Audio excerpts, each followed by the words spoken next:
Setelah sempat tenang dalam beberapa bulan terakhir, Gunung Agung Karangasem kembali erupsi pada Minggu dini hari.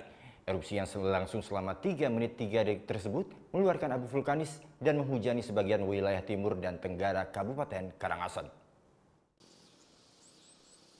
Gunung Agung Karangasem Bali kembali erupsi pada Minggu dini hari. Erupsi yang terjadi pada pukul 4.09 WITA ini berlangsung selama 3 menit 8 detik dengan amplitudo maksimum 22 mm.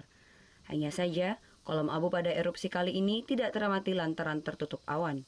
Akibat erupsi ini, sebagian wilayah timur dan tenggara Kabupaten Karangasem dihujani abu vulkanis dengan intensitas tipis. Menurut Pusat Vulkanologi dan Mitigasi Bencana Geologi PVMBG, erupsi ini menandakan sistem dalam kawah gunung masih tinggi dan terbuka, sehingga sangat rentan terjadi erupsi susulan.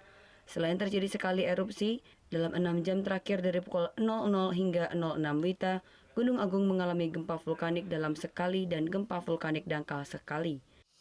Gunung Agung kan sistemnya sudah terbuka, artinya itu tinggal ada tekan sedikit saja dari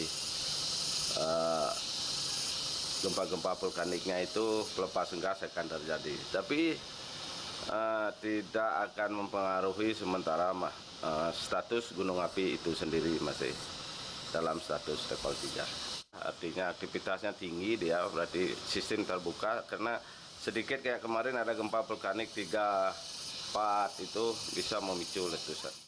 Meski kembali terjadi erupsi, namun PVMBG tetap merekomendasi status Gunung Agung masih berada di level 3 atau siaga.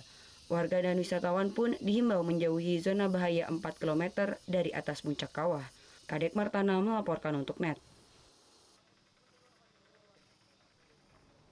Oh yang beneran? Iya, oke. Tapi gue pernah.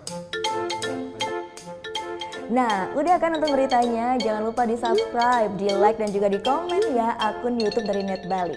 Terima kasih udah subscribe. Yang belum, jangan sampai lupa. Di sebelah sini nih. Notifikasi.